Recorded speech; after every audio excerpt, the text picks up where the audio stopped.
Hop. Bonjour, bonjour tout le monde, c'est Sadix.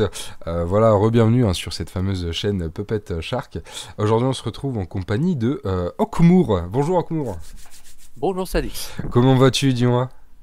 Bah écoute, ça va comme un dimanche, bon, avec ses bons et ses mauvais côtés, donc on fait avec. Ok, écoute, super.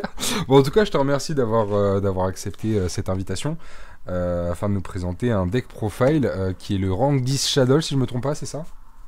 C'est exact, c'est le deck Randy Shadow, donc principalement orienté sur les trains et l'archétype Shadow à côté, les accompagnants pour justement faire un going second au TK pour l'adversaire. Ok. Alors, petite question, pourquoi jouer ce deck, mon cher Okumur? Alors, ce deck, moi, j'ai joué de façon je joue personnellement parce que bah, déjà j'aime bien les machines et les Shadow d'un autre côté, je les ai joués au début et donc le fait de pouvoir coupler les deux et d'essayer de faire un test en going second, bah, c'est ce qui m'a plu.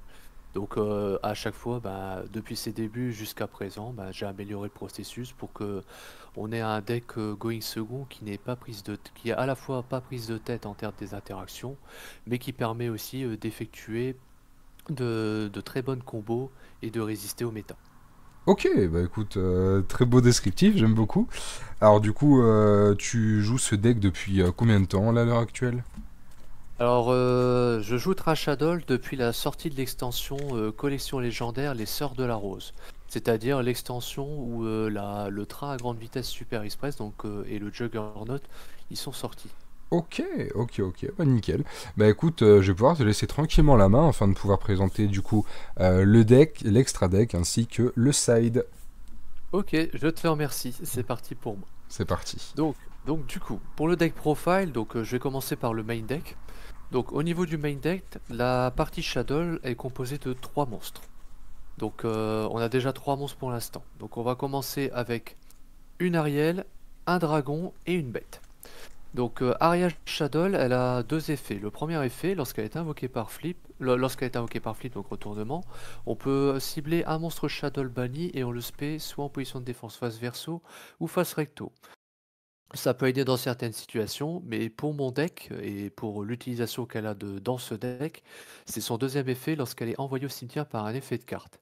Dès qu'elle est envoyée au cimetière par un effet de carte, je peux cibler jusqu'à 3 cartes dans les cimetières, je les bannis. Et je peux faire ça qu'une fois par tour, c'est un effet unique. Donc soit l'invocation spéciale de la zone bannie, soit le bannissement depuis les cimetières. Ça c'est pour Ariel. Pour Dragon, Dragon a deux utilisations. Un effet par tour uniquement une fois par tour. Soit lorsqu'elle est invoquée par flip, je cible une carte face recto sur le terrain, la renvoie à la main, n'importe laquelle, que ce soit chez moi ou chez l'adversaire.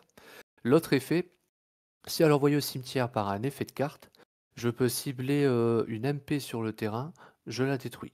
Donc n'importe laquelle aussi également. Elle n'a pas de désignation précise. Ensuite, pour la bête, elle a deux utilisations également. Lorsqu'elle est invoquée par flip, on peut piocher 2 et défausser un. Et à l'inverse, lorsque cette carte est envoyée au cimetière par un effet de carte, c'est principalement pour piocher. Donc je m'en sers pour pouvoir invoquer par fusion mes shadows, et si je manque de cartes dans ma main, je peux décider de piocher un grâce à l'effet bête si son effet passe après la résolution. Donc ça, c'est pour la partie monstre shadow, que je commence par les monstres. Ok. Ensuite, en one-off, je joue un Edlich. Alors, pourquoi un Edlich? Pour deux raisons. La première raison, c'est que son niveau, il est niveau 10. Donc, comme tu peux le constater. Donc, du coup, le Headlich en rang 10, c'est un body pour pouvoir faire des rangs 10 sans problème. Mais la deuxième raison, c'est que c'est ces deux effets qui sont très utiles. J'utilise beaucoup d'MP, beaucoup de magie notamment, donc des fois il y en a qui me servent pas parce que j'ai un turbo. Ok. Et donc, le Headlich, en fait, il peut me servir depuis la main pour avoir une interaction complémentaire. Je le déclare depuis la main, j'envoie une magie et lui, je cible une carte sur le terrain, je l'envoie au cimetière. Ou alors, si admettons le headleash se sert dans une deuxième chose, dans le cas par exemple où je serais bloqué par parfum anti-magie et que j'ai celui-ci dans le cimetière, je peux même poser une magie que je dois pas utiliser, je la pose en attendant un tour sous parfum, et je peux déclarer l'headleash pour envoyer cet MP au cimetière, le remonter, le spé. Donc là, ça c'est un exemple. Mais il peut servir à beaucoup de situations. Même si c'est une carte qui a eu ses effets annulés, on peut envoyer n'importe quel MP en cost pour que l'on contrôle avec l'Eldlich pour pouvoir le remonter et le spé une fois par tour. Ok. Donc voilà les deux utilisations du Eldlich. Ensuite, en hand trap, je joue forcément 3 haches. Donc je rappelle ce que fait hache. La hache, le cost c'est se défausser. Donc quand qui dit défausser, donc même sous migrateur dimensionnel, donc shifter, l'effet passe. Donc elle peut soit annuler une invocation spéciale depuis d'un ou plusieurs monstres depuis le deck, soit l'ajout ou la pioche d'une ou plusieurs cartes, soit l'envoi depuis le deck au cimetière de une ou plusieurs cartes, donc une meule. Donc elle peut faire ça qu'une fois par tour. En général, elle est bien utilisée, ça peut bloquer des chaînes. Ok. Ensuite, pour autre monstre, j'utilise 3 exemplaires de Ruée sur Rail Pégase Volant. Alors lui, c'est une carte combo, justement. Donc celui-ci, son premier effet, lorsque sa carte est invoquée normalement ou spécialement, je peux cibler une machine terre dans mon cimetière, n'importe laquelle, et je l'invoque spécialement en position de défense avec ses effets annulés. D'accord. Ça, c'est le premier effet. Le deuxième effet que celle-là, et ce qui fait justement la combo des rangs 10, c'est que une fois par tour, le Pégase peut déclarer cet effet, cibler un monstre face recto que je contrôle qui a un niveau, donc pas forcément le niveau 10, ça peut être un autre, mais là, pour mon coup, c'est des niveaux 10, donc je cible le niveau 10 que j'ai invoqué spécialement, et il devient niveau 10, si ça passe. Donc ça, c'est une Ok. fois par tour aussi. Donc là, le Ruée sur Rail, c'est la carte combo pour pouvoir résoudre des rangs 10 puissants. Donc là, turbo niveau 10 grâce à lui. Ensuite, un support du train Shadow, le Therion. Alors, c'est le seul que je peux utiliser qui est le plus polyvalent pour ma partie. Donc, en gros, en plus, c'est une machine terre, donc il correspond parfaitement à mon deck. Parce que j'ai un autre monstre en fait qui permet de faire une combo avec lui. Donc, du coup, lui, son effet, donc depuis la main, on cible soit un Therion dans le cimetière, soit une machine, on l'invoque spé, on l'équipe. Lorsqu'il est équipé d'un Therion comme situé dans le scénario là, le Therion gagne 700 points d'attaque. Ensuite, lorsqu'un effet c'est une Omni-Negate, donc dès qu'une carte ou un effet est activé, je peux envoyer soit ce Therion avec l'équipement autre que Therion, ou le Therion directement équipé au cimetière, pour annuler l'effet. D'accord. Donc là, ça c'est pour le Therion Roi Régulus, que je joue x2. Ensuite, autre carte combo de mon deck. Alors, elle est assez simple à jouer, donc c'est le Chevalier Express. Il est niveau 10. Alors, on va se dire, il y a 3000 d'attaque, 3000 de défense. Mais pas que. Sa particularité à elle, c'est qu'on peut l'invoquer sans sacrifice. Mais dès qu'on l'invoque sans sacrifice, son attaque d'origine devient 0. Alors, pour le deck en termes d'amélioration, parce que j'aurai une amélioration que je vais proposer côté piège, mais j'y viendrai tout à l'heure, parce que l'amélioration côté piège que je peux donner tout de suite, c'est le skill drain. Donc même si l'adversaire met un Ok. skill drain sur mes monstres, le skill drain annule les monstres sur le terrain, donc ça veut dire que lui, je peux l'invoquer sans sacrifice, et son attaque d'origine ne devient pas 0, elle deviendra 3000. Ah ouais, Pour sympa. juste une invocation. Et ça fait une invoque normale sans sacrifice d'un gros body tout simplement. Donc là, lui, c'est pour faire les combos rapides d'OTK, le Chevalier Knight Express. Ensuite, on a un autre compagnon de train. Le train à grande vitesse Super Express, j'en joue x2. Donc celui-ci, il y a trois effets. Premier effet, c'est depuis la main. Donc depuis la main, il faut qu'on contrôle minimum un monstre machine terre sur le terrain. Donc pour pouvoir l'invoquer spécialement. Ça, c'est sa condition. Il se déclenche. Le deuxième effet. Deuxième effet, c'est ici dans le cimetière. Durant le tour d'un joueur où ce monstre est envoyé au cimetière, quelle que soit la manière dont il est envoyé au cimetière, il peut déclarer son effet pour pouvoir cibler une autre machine terre dans le cimetière, la recycler à la main. Elle ne peut pas se recycler elle-même. Ok. Donc ça est la dernière effet de cette carte. Le dernier effet est un peu moins populaire. Je m'explique, lorsqu'on est en battle phase, si celui-ci doit attaquer, le prix à payer pour déclarer une attaque, c'est d'envoyer 2 autres cartes que je contrôle au cimetière. Bon, c'est un prix lourd à payer, ça peut aider pour certaines situations, mais en général, c'est pour faire les combos rang 10. Donc là, ça c'est pour celui-ci. Ensuite, on a le train voyou. Je joue x1. Il y a 2 effets, mais deux effets chaque fois qu'une fois par tour. Donc du coup, Une fois par tour, je peux infliger 500 points de dommage, mais pas mener ma battle phase. Le deuxième effet, c'est que si cette carte est envoyée au cimetière durant le tour d'un joueur, un peu comme le train à grande vitesse que j'ai cité précédemment, à la end phase, je peux déclarer son effet dans le cimetière pour aller ajouter une machine terre de niveau 10 depuis mon deck à ma main. Et je peux en ajouter qu'une avec ça. Donc là, elle, c'est la carte de tuto à la fin pour pouvoir redémarrer le combo le tour suivant si on résiste. Parce que mon deck est, en principe, c'est un tutoriel. D'accord. Donc voilà pour le train voyou. Ensuite, carte clé de mon deck, qui sert pour les combos justement. Donc le Derrickran. Derrickran, machine de rang de niveau 10, donc pour les combos Xyz, mais pas que. Elle a deux très bons effets pour pouvoir résoudre les combos. Le premier effet, c'est depuis la main. Alors là, je vais expliquer parce que c'est une chose intéressante avec lui. La condition, je donne un exemple avec le train voyou ici présent. Donc si on a invoqué normalement ou spécialement un ou plusieurs machines terre, donc par exemple celui-ci. On doit attendre en fait que l'adversaire ait un truc à répondre. Si l'adversaire a un truc à répondre rapidement, Mhm. il le fait. Et ensuite, je peux déclarer Derrickran qui dit que lorsque plusieurs machines terre sont invoquées normalement spécialement, il peut se spé depuis la main. Donc si l'adversaire n'a pas de réponse à l'invocation, on a le timing pour invoquer Derrickran. C'est juste ça la subtilité. Donc sinon après, si l'adversaire n'a pas de réponse, le Derrickran peut se spé tranquillement en attaque ou en défense avec ses stats divisés par 2. Parce qu'il a 2800 d'attaque, 2000 de défense, et donc c'est divisé par 2 s'il fait son effet depuis la main. D'accord. Autre chose, effet important aussi du Derrickran. Le Derrickran, lorsqu'il est en matériel X6, donc c'est à partir de là que son effet va passer, c'est que dès qu'il est détaché d'un matériel X6, donc comme ceci, donc si on le détache d'un matériel X6, on résout l'effet du X6 qui a détaché son matos, et à la fin de la résolution, effet Derrickran, lorsqu'il est détaché d'un matériel X6, je peux cibler une carte sur le terrain, je la détruis.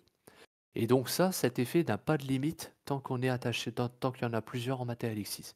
Donc si on en a détaché deux, je peux faire chaîne 1, chaîne 2 pour en détruire une à la fois.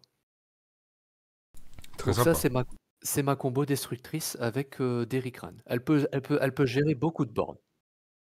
Ensuite, la citadelle Mechabot, le dernier monstre de ma partie monstre de mon deck. Lui, uniquement invoqué spécialement par un effet de carte. Donc il a deux effets, donc je rappelle ce qu'elle fait. On peut cibler un monstre machine ou lui-même.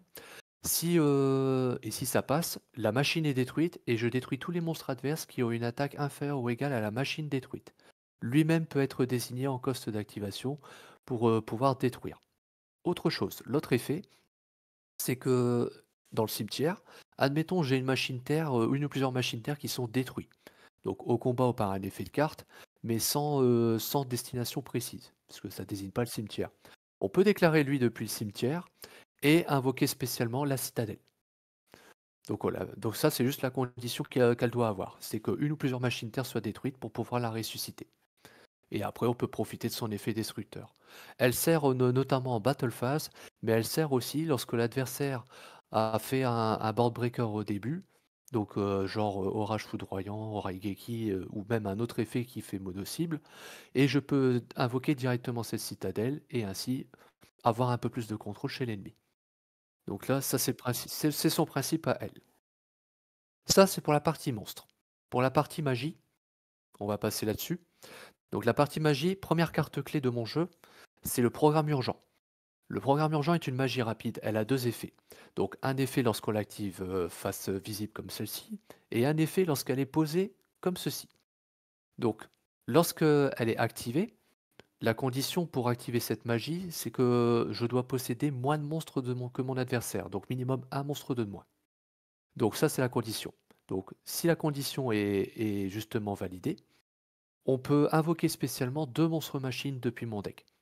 Donc un monstre de machine de niveau 4 ou moins, un monstre machine de niveau 5 ou plus. Donc deux monstres machines terre précisément. Ces monstres machines n'ont pas d'effet sur le terrain, donc leurs effets sont annulés. Et le reste de ce tour, je peux attaquer qu'avec des monstres machines. Donc sachant que en machine, c'est principalement mes rangs 10 qui sont des machines et qui sont les boss du jeu. L'autre effet, donc lorsqu'elle est posée comme ceci, si cette carte posée est envoyée au cimetière, quelle que soit la manière par une carte adverse, donc si elle est envoyée comme ça, son effet peut se déclencher pour aller tuto depuis le deck à la main une machine terre de niveau 10, une fois par tour. Les deux effets de cette magie, c'est une fois par tour. Donc elle permet de résoudre des combos, donc on peut résoudre pour invoquer 2 machines terre, depuis le deck, puis après faire la combo d'Erikran pour pouvoir, respect de la main et avoir 3 monstres, dont 2 niveau 10 directement. Et donc ce qui permet de résoudre d'autres interactions derrière. Ça, c'est intéressant. Ensuite, autre magie. Magie de terrain que je joue x3, la rotonde ferroviaire. Donc la rotonde ferroviaire est un terrain qui est propre aux machines terre de rang 10 et de niveau 10. Je m'explique. Elle a deux effets, on peut utiliser qu'une fois par tour chacun. Le premier effet, c'est que en cost, on envoie une carte de la main pour pouvoir ajouter une machine terre de niveau 10 depuis mon deck à ma main. L'autre choix possible d'effet, c'est un effet à condition. Je m'explique. C'est-à-dire que si une ou plusieurs machines terre de niveau 10 sont invoquées normalement spécialement sur le terrain, je peux activer l'effet suivant. L'effet suivant, c'est que mon adversaire ne prend pas de dommages de combat le reste de ce tour. Ensuite, j'invoque spécialement une machine terre de niveau 4 avec 1800 d'attaque minimum depuis le deck. Et sur le terrain, il a tous ses effets, donc je spé en attaque ou en défense. Et si je le fais, la machine que je viens d'invoquer spé depuis le deck devient niveau 10. Donc donc ça permet de faire des combos FTK pour le coup. Donc grâce à ça, il y a moyen de faire des combos FTK. Donc Oh, ou les pour Turbo finir Tower. oui, ou alors finir l'adversaire dans de bonnes conditions. Ensuite, une carte pour pouvoir faire le turbo, le pot des désirs. Donc une fois par tour, on active cette magie. Le cost, c'est de bannir face verso 10 cartes du dessus de notre deck pour ensuite piocher 2. Donc sachant que je joue beaucoup de cartes en 3 exemplaires, bah, le pot des désirs, je peux me permettre de le jouer pour pouvoir garder la combo de base. Et après, le reste, c'est que du plus. Donc ça, c'est le but du pot des désirs. Ensuite, talent des triples tactiques, j'en joue 2. Donc dès l'instant que mon adversaire fait un effet de monstre, ça peut être une entrap, ça peut être un monstre sur le terrain. Donc dès l'instant que l'effet du monstre a été bien activé et validé, on peut se permettre d'utiliser triple tactique en main phase. Donc ça s'applique en main phase justement dès que le monstre active un effet chez l'adversaire. Et donc à l'activation, on peut choisir un des 3 effets avant que l'adversaire puisse donner une réponse. Soit on pioche 2 cartes, soit jusqu'à la end phase, on prend le contrôle sans cibler d'un monstre adverse, soit on regarde la main adverse et on lui mélange une carte de sa main dans son deck. Et donc on peut faire ça qu'une fois par tour. Ça, donc talent des triples tactiques 2 fois. Ensuite, en one-off, je joue le sacrifice inutile. Donc le sacrifice inutile, donc ce qui permet de faire la combinaison avec soit la combinaison avec l'Eldlich, si on a une situation confortable, soit on peut envoyer un Shadow directement pour gérer les MP ennemis, notamment le Shadow Dragon, ou alors on peut envoyer Bête pour pouvoir piocher une carte, ou même on peut envoyer la Citadelle ici, pour pouvoir avoir directement le follow-up lorsque un ou plusieurs monstres machine terre sont détruits. Donc elle sert à tout ça. 4 situations possibles dans mon deck. Ensuite, en board breaker, donc je me permets en main deck, vu que c'est un deck going second, je me suis permis de mettre deux Lightning Storm. D'accord. Lightning Storm, la condition, c'est d'avoir aucune carte face recto que je contrôle, ou alors l'autre situation possible, c'est que cette carte peut marcher si on n'a que des cartes posées. Si on a des cartes posées, la carte peut être activée, parce qu'il en faut aucune face recto. Lorsqu'on l'active, on a 2 choix possibles. Soit on a le choix de détruire tous les monstres en position d'attaque contrôlés par l'adversaire, soit on lui rase toutes ses MP. L'un ou l'autre, mais une fois par tour. Donc là, c'est un board breaker. Ensuite, la dernière carte centrale en magie pour le lot de magie, c'est Fusion Shadow. Fusion Shadow a deux possibilités d'activation, donc pour invoquer par fusion. La première possibilité d'invocation par fusion, c'est depuis la main ou le terrain, pour invoquer un monstre fusion Shadow. Ou alors, le complément ou même la possibilité suivante d'invoquer par fusion, c'est que si mon adversaire a un monstre invoqué depuis l'extra deck, je peux décider d'utiliser des matériaux depuis le deck comme matériel de fusion. En général, si je l'ai dit, souvent je l'ai en main, et quand ça se passe bien, et qu'il n'y a que le monstre invoqué de l'extra deck, j'invoque d'abord en l'utilisant depuis le deck, les matériaux, je fais mes combos, puis après je passe à ma combo board breaker rang 10. C'est la stratégie que j'ai mis en main. Et on peut utiliser qu'une fois par tour la fusion Shadow. Ensuite, pour dernier, juste une entrave pour la dernière en staple, 3 imperm. La imperm, très simple, si on contrôle aucune carte sur le terrain, on peut l'activer depuis la main. On cible un monstre sur le terrain, on annule ses effets jusqu'à la fin de ce tour.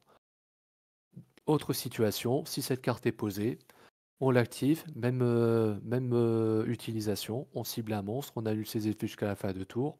De plus, on annule les effets dans la même colonne que l'imperm où est-ce qu'elle était. Et donc ça c'est pour la partie main deck. Donc main deck côté main deck profile. Donc là, le main deck c'est ok. On va passer à la partie extra deck. À Ok. moins que tu as des questions. Bah là, écoute, franchement, t'expliques vachement bien. Tu t'attardes quand même un petit peu sur les effets pour pouvoir faire en sorte que ce soit hyper compréhensif. Et en Mhm. l'occurrence, bah écoute, moi j'ai pas de questions pour l'instant, tu peux poursuivre, mais ce que je vois c'est que c'est un Turbo Go second OTK Breakboard, je pense. Mhm. Donc C'est exactement ça. voilà, c'est soit ça passe, soit ça casse, et si ça passe, ça met une énorme patate. Exactement. Ok. Exactement. Bah Donc là, écoute, en tu peux extra deck. poursuivre. Pour l'extra deck, donc on va commencer donc par donc ce que j'ai à l'extra deck. Donc on va commencer par Juggernaut. Donc Juggernaut, j'en joue deux. Donc lui, c'est un de mes boss de jeu. Donc celui-ci, une fois par tour, on peut l'invoquer par X6 sur un rang 10 que je contrôle. Donc ça, on peut le faire qu'une fois. Ensuite, une fois par tour, on peut détacher un matériel X6. Cette carte gagne 2000 points d'attaque défense et c'est la seule à attaquer. Dernière chose, en effet passif, on compte le nombre de matériel que l'on a attaché à elle, et ce nombre de matériel, on lui rajoute 1, et ça correspond au nombre de fois qu'elle peut attaquer sur des monstres à chaque battle phase. Donc admettons ici, elle a un matériel, pour l'exemple. Admettons, je l'ai là avec un matériel, elle pourra taper 2 fois minimum. Donc c'est ce qu'il faut retenir. Donc plus elle a de matériel, plus elle pourra attaquer un nombre de fois plus 1. Donc ça, c'est ce qu'il faut se comprendre avec Juggernaut. Donc là, c'est un boss. Et pour juste une précision, lorsqu'on détache un matériel et qu'il gagne 2000 points d'attaque défense, c'est permanent. Le boost est permanent. Donc elle passe à 6000 de façon permanente. Oh la patate. En général, lorsqu'on voit cette attaque-là, on sait que le tour est vite terminé. Ensuite, deuxième monstre de extra deck, le Zeus. Alors le Zeus, forcément, je joue des X6, donc pourquoi je me priverais pas d'un Zeus? Le Zeus, c'est très simple. La condition pour pouvoir invoquer Zeus sur le terrain, dans mon deck, c'est facile. Il faut qu'un monstre X6 ait combattu, donc, et attaqué notamment. Donc s'il a combattu ce tour, donc c'est-à-dire dans les deux sens, le Zeus peut s'invoquer par X6 dessus. Le Zeus, tant qu'il a minimum 2 matos en dessous, son effet c'est de détacher 2 matos en termes de coup d'effet et envoyer, et si ça passe, on envoie toutes les autres cartes au cimetière sauf lui. Précision pour son dernier effet, si une autre carte, donc si lui est présent et que une ou plusieurs autres cartes sont détruites, donc au combat, que ça soit au combat ou par un effet de carte pour un monstre, ou comment dire une MP qui est détruite, lui il peut déclencher son effet pour attacher depuis la main, le deck ou l'extra deck une carte à lui. Donc je peux attacher ce que je veux Ok. depuis la main, deck ou extra deck. Donc ça c'est sa particularité à Zeus. Donc la dernière particularité est très peu utilisée, mais si elle est bien placée, j'ai de quoi dans l'extra deck pour pouvoir attacher, j'ai une situation précise. Ensuite, en rang 10, je joue le Palais Céleste Gangaridai. Alors, c'est une très vieille carte pour la plupart des joueurs, mais je vais rappeler ce qu'elle fait. Donc celle-ci, je l'utilise principalement pour mes combos de destruction, donc avec Derikran. C'est-à-dire que une fois par tour, je vais prendre l'exemple avec Derikran, une fois par tour, je détache un matériel, donc celui-ci, je cible une carte contrôlée par mon adversaire, je la détruis. Et en plus, j'inflige 1000 points de dommage. Le reste de ce tour, par contre, elle ne peut pas attaquer. Donc si j'utilise ça avec Derikran, c'est-à-dire que je détache un matériel, je fais son effet, je détache un matériel, je cible une première carte, je la détruis, j'inflige 1000 points de dommage, elle n'attaque pas. En résolution, effet Derikran, je l'en détruis une autre en ciblant. Donc là, c'est une gestion un petit peu de gestion de board avec celle-là. Elle sert à ça principalement. En plus de faire du burn, donc ça peut aider aussi au time. Donc ça, c'est pour le Palais Céleste. Ensuite, le super canon cuirassé ferroviaire, j'en joue 2. Alors lui, on le connaît très bien pour sa particularité d'FTK.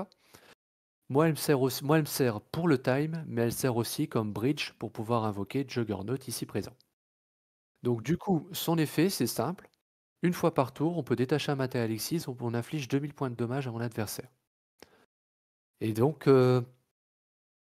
si on en a 2 sur le terrain, comme ici présent, on peut utiliser une fois chacun.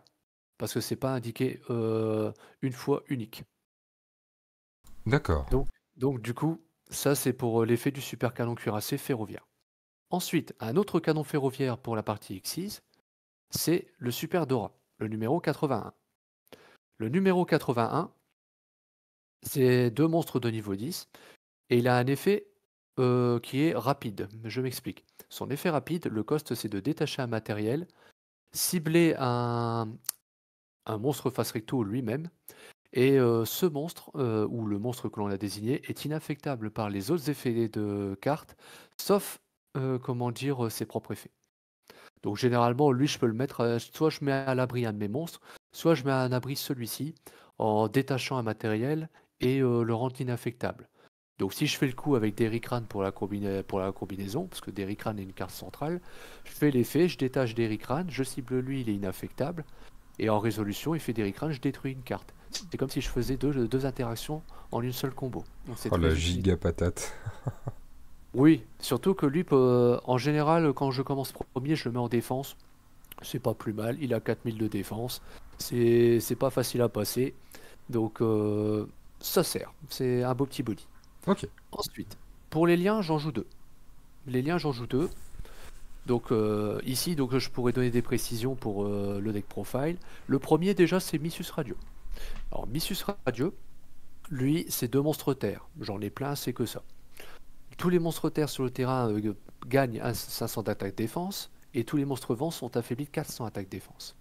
Ok. Si cette carte est détruite, donc au combat ou par un effet de carte, tu peux aller chercher un monstre terre dans le cimetière, le recycler en main. Donc ça permet de repartir du bon pied. Donc là, ça c'est le Missus radieux, assez simple à utiliser. Ensuite, la Little Knight. Alors pour la partie compétition, la Little Knight, la plupart des decks est incontournable. Donc comment elle fonctionne? Très simple. Donc lorsqu'elle est invoquée par lien, si on a utilisé un monstre de l'extra deck comme matériel lien pour elle, elle peut activer l'effet suivant. Elle cible une carte dans la zone bannie ou sur le terrain, elle la bannit. Mais en revanche, mes monstres sur le terrain ce tour ne peuvent pas attaquer directement. D'accord. Autre chose, lorsqu'un monstre active son effet, je peux déclarer l'effet de Little Knight pour cibler elle-même et un monstre sur le terrain. Je les bannis tous les deux jusqu'à la end phase. À la end phase, ils ont un retour de position obligatoire. Et elle peut faire ça qu'une fois par tour. Donc, Donc si après, en deck budget, je vais justement tomber à pic là-dessus, dans le cas où vous n'avez pas Little Knight, pour ceux qui veulent pas la jouer, il y a un autre monstre qui permet justement de percer l'adversaire. Je m'explique. Donc le monstre en substitut à Little Knight, c'est celui-ci, le test intrus du crâne. Le test intrus du crâne demande 2 monstres à effet, donc c'est assez facile avec le deck. Et lui, en fait, le monstre qui le pointe au-dessus ou en dessous, lorsqu'il attaque un monstre en position de défense, il donne la perce défense. Donc, admettons, j'ai une situation avec lui et le méga Juggernaut, qui a eu sa patate pleine puissance, et ben il peut faire de la perce def tout en tapant plusieurs fois. Donc, surtout s'il y a des boss, s'il y a des monstres difficiles à percer, et ben on a juste à percer de la défense avec la test intrus du crâne. Donc là, ça c'est pour le substitut à Little Knight. Ensuite, au niveau des fusions, donc en fusion, je joue exactement donc 6 fusions. Donc on va commencer par les trois supports. Donc le premier support, donc 2 supports, c'est les targets à super polymérisation. Donc super polymérisation que vous allez retrouver en side. Donc je joue Bout Dragon. Donc Bout Dragon, je rappelle que c'est 2 monstres de même attribut mais de type différent. Principalement, si je gère l'adversaire lorsque j'ai bien identifié, je fais super poli, j'invoque Bout Dragon. Et l'autre effet de celle-ci, c'est qu'en effet rapide, je peux déclarer terre pour pouvoir protéger mes monstres terre de la cible des effets de carte. Donc ça, c'est intéressant. Donc elle permet aussi de protéger des cibles des effets de carte, mais monstres terre. Ça, c'est pour Boudragon. Ensuite, Garura. Alors Garura, deux utilisations possibles. Pour Super Poli, donc avec deux monstres de même type et attribut et non différents. Il y en a beaucoup en ce moment dans les decks. Lorsqu'elle combat un monstre adverse, les dommages qu'elle inflige sont doublés. Autre chose, lorsqu'elle est envoyée au cimetière, donc quelle que soit la situation, je pioche un. Donc même si, par exemple, j'ai parlé de Zeus tout à l'heure, si Zeus a attaché doit attacher un matos parce que une carte autre que lui a été détruite, eh ben, je peux aller chercher Garura et le mettre en dessous. Comme ça, après, si j'ai re matos, je détache Garura et le matos, je fais son effet et en résolution, je pioche une carte. Voilà un peu l'explication du Garura. Il a cette utilité-là qui est pour Zeus en tout cas. Et enfin, pour terminer l'extra deck, je joue 3 fusions Shadow. Donc une en 2 exemplaires et 2 en un exemplaire. Donc les 2 en un exemplaire, on va commencer par celle-ci, donc la construction. La construction demande un monstre Shadow et un monstre lumière. Lorsque celle-ci est invoquée par fusion, je peux envoyer une carte Shadow depuis mon deck au cimetière. Donc ça permet de faire des combos, soit la combo avec Ariel pour pouvoir bannir du cimetière, soit la combo avec Bête pour piocher, ou alors le dragon en fonction de ce que j'avais dans le deck ou en main au moment où j'invoque par fusion. Donc elle peut faire 3 interactions possibles. Autre chose à savoir qui est important chez elle, c'est en battle. Dès l'instant qu'elle combat un monstre invoqué spécialement de l'adversaire, en mandatory, elle détruit immédiatement le monstre adverse au combat, en début de damage step. Donc autrement dit, elle gère directement les gros tons sans discuter, et elle détruit sans cibler. Autre chose, donc là après, le point commun de ces 3 shadows, c'est l'effet suivant lorsqu'ils sont envoyés au cimetière, quelle que soit la manière. Dès qu'un de ces 3 shadows est envoyé au cimetière, il peut déclarer son effet pour aller chercher une MP shadow dans le cimetière, donc notamment la fusion, et la recycler à la main, une fois par tour. Ça, c'est le point commun des 3. Ensuite, celle-ci, Shekinaga, la machine terre. Machine terre, forcément. Donc, un Shadow à monstre terre. Donc, généralement, j'envoie un monstre Shadow et citadelle, pour le coup. Ou alors un monstre Shadow avec le train à grande vitesse ou le train voyou. Et donc, j'invoque celle-ci. Donc, celle-ci a un effet. Donc, pour que son effet marche, il faut avoir une carte Shadow dans la main. Donc, soit un des monstres Shadow que j'ai montré, soit une magie. Et donc, lorsqu'un monstre invoqué spécialement de l'adversaire active son effet, on peut, comment dire, déclarer l'effet suivant en chaîne 2. On annule l'effet, on le détruit, et ensuite on envoie une carte Shadow depuis la main au cimetière. Donc la dernière action, c'est d'envoyer la carte Shadow depuis la main au cimetière. Mais cette dernière action est aussi la condition pour que l'annulation et la destruction se fassent. Donc voilà ce qu'il faut savoir sur Shekinaga. D'accord. La dernière, Winda. Winda, on la connaît très bien. Elle a 2 particularités. La première particularité, et les 2 particularités, ce sont des effets continus.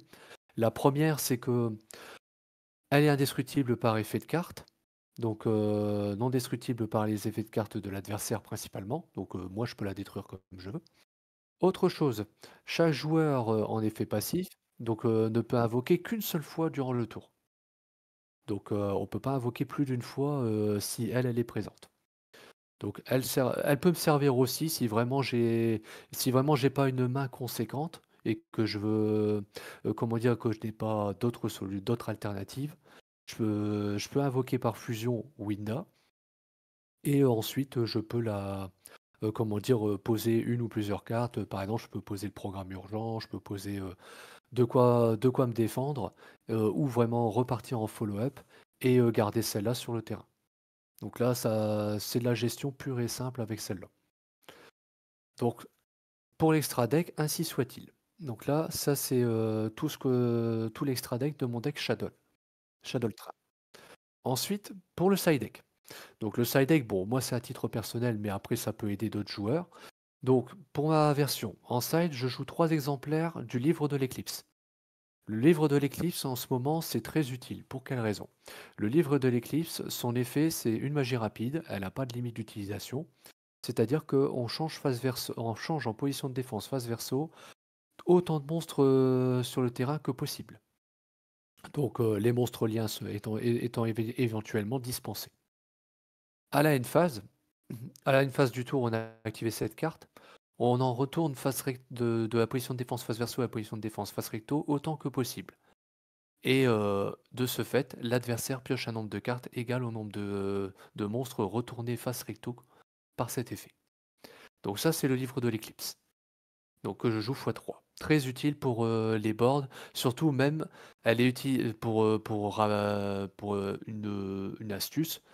Lorsque l'adversaire a des combos où il nécessite des monstres précis sur le terrain, le fait d'activer le livre de l'éclipse, les passer face verso les rend inconnus. Donc le fait de les avoir rendus inconnus en termes de nom, mais pas en termes de stats, on peut rendre une carte inconnue, parce que si elle est face verso, on ne sait pas exactement ce que c'est à la base. Et donc pour faire des matériaux, pour invoquer depuis l'extra, ou effectuer des conditions d'effet, eh ben, le livre de l'éclipse permet de bloquer ce genre de situation. Ensuite, en deuxième carte de side, c'est quasiment que deux exemplaires pour le reste du side deck. Donc en deux exemplaires, je joue la super polymérisation. Bon, elle n'est pas compliquée à utiliser. Tout à fait. On active cette magie rapide, on défausse une carte, l'adversaire ne peut pas répondre à... aucun joueur ne peut répondre, donc ni l'adversaire ni moi ne peut répondre à l'activation de cette carte. Et donc du coup, on résout une fusion depuis le terrain. Que ça soit le bien, que ça soit chez l'adversaire, ou les deux terrains. Et donc on résout une fusion qui est invocable correctement. Donc ça peut être Garura ou Boudragon, ou si vraiment je tombe sur une probabilité, je peux tomber sur un deck Shadow et invoquer un de mes Shadow derrière. Ça marche aussi, par exemple. Mais bon, ça après, comme on dit, rien n'est impossible. Ensuite, deux exemplaires de Cyclone Cosmique. Elle peut s'activer en draw phase. On paye 1000 points de vie, on cible une MP sur le terrain, on la bannit. C'est tout bête, simple utilisation. Le prix à payer, certes, tout dépend, tout dépend de la situation que l'on a en PV et sur le terrain, mais elle peut servir pour se sauver de plusieurs situations. Deux magies encore. Donc la gouttelette. Gouttelette, lorsqu'on l'active comme ceci, on envoie un nombre de choix de type de cartes. Donc que ça soit magie, piège ou monstre, ou les trois. L'adversaire ne peut pas répondre par le même type de carte que ce que j'ai envoyé pour le coup d'activation. Et une fois ça fait, donc le nombre envoyé, on choisit le nombre de monstres que l'adversaire contrôle. Et ces monstres ont leurs effets annulés et leurs attaques divisées par 2 jusqu'à la end phase. Donc ça très utile pour faire des combos. Donc même si par exemple je fais programme urgent, que l'adversaire a quelque chose, je peux faire par exemple droplet cost programme urgent et d'autres cartes de ma main si j'ai des briques ou quoi que ce soit. Ça permet de faire des cartes combos pour aussi annuler le plus possible et affaiblir le plus possible des monstres. Donc c'est le but de la gouttelette. Une fois par tour. Ensuite, je joue 2 Fenrir Kashtira. Bon, dans le deck Train Shadow, j'ai très peu de monstres sur le terrain qui s'invoquent dès le début de tour de jeu. Bon, je le mets en side parce que le deck adverse, je l'identifie que après avoir fait mon premier match et que je démarre going second. Donc le Fenrir Kashtira, lui, si je contrôle aucun monstre, ou que si je contrôle aucun monstre, je peux le spé. Et après, chacun des effets suivants peut être utilisé qu'une fois par tour. Le premier effet, c'est simple. Je peux, une fois par tour, chercher un Kashtira depuis le deck à la main. Bon, dans mon deck, c'est pas compliqué, j'ai juste à aller chercher une autre copie de celui-ci. Ensuite, l'autre effet, c'est il y a deux possibilités de conditions pour qu'il puisse activer l'effet suivant.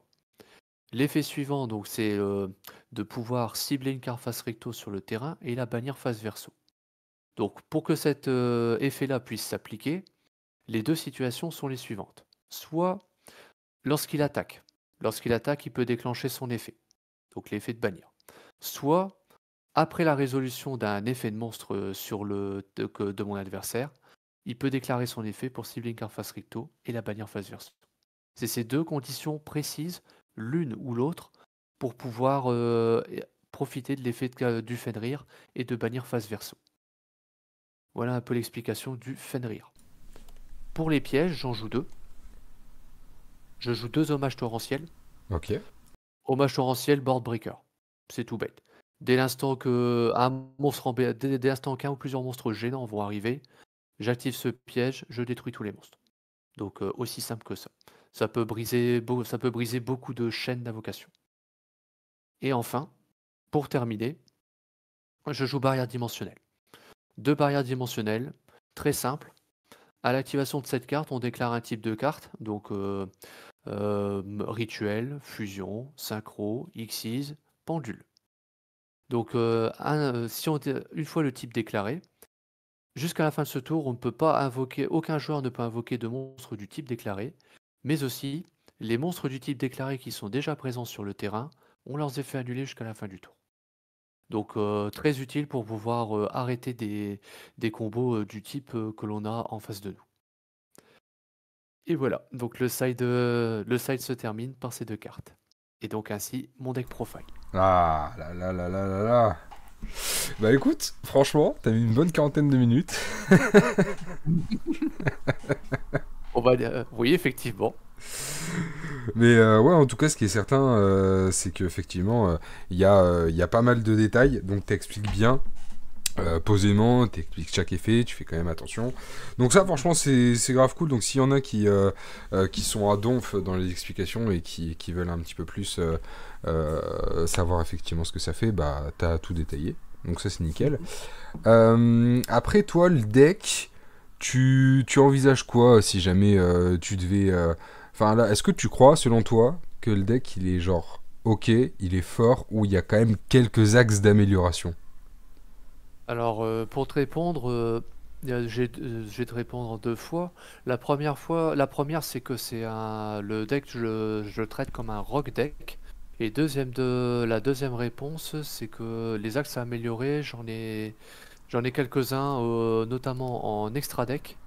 Et après, en main deck, on pourrait améliorer encore le jeu pour soit améliorer l'axe sur le board breaker Ok. et garder le côté monstre. D'accord, super. Est-ce que tu souhaites ajouter un petit quelque chose ou du tout, dis-moi.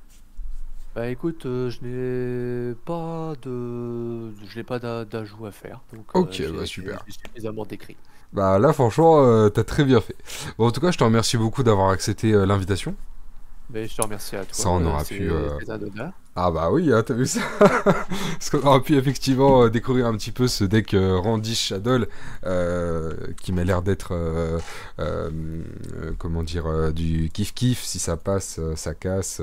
Si ça passe pas, bah c'est cassé et puis voilà. Simplement. Non, bah, en tout cas, bah, je te remercie vraiment beaucoup d'avoir pu participer à ce petit épisode de Deck Profile. Bah merci. Bah écoute, grand plaisir. En tout cas, j'espère que vous avez aimé cette vidéo. N'hésitez pas à lâcher un petit like, hein. J'espère que vous avez bien visionné, bien écouté les petits conseils de notre cher Rockmoor. Merci encore une fois de ta participation. Et puis, ça va être une fin de vidéo. Est-ce que tu aurais éventuellement un petit dernier mot pour la fin de la vidéo? Bah, à la fin de la vidéo, donc c'était très simple. Faites comme moi, lisez bien vos cartes, même si après les erreurs vont arriver. Et ensuite, ben, prenez votre temps d'analyser chaque situation ennemie, notamment dans mon cas de deck going second. Analysez bien le terrain, lisez bien vos cartes dans votre main, et après, normalement, chaque interaction pourrait bien se passer comme vous le souhaitez. Ok, bah nickel. Bah écoute, c'est le petit mot de la fin, on va écouter notre cher Rockmoor. En tout cas, voilà, je te remercie à nouveau d'avoir pu participer à cette deck profile. Très très sympa de ta part. Et voilà, je te remercie tout simplement. Donc, fin de vidéo, je vous remercie d'avoir visionné cette vidéo. Si vous avez aimé, bah, n'hésitez surtout pas à suivre la chaîne. Il y aura d'autres decks profiles qui vont bien évidemment être postés, des decks en tout genre, et on va essayer de s'amuser un max. Voilà, donc je vous remercie, et puis moi je vous dis à plus tard. Tchuss.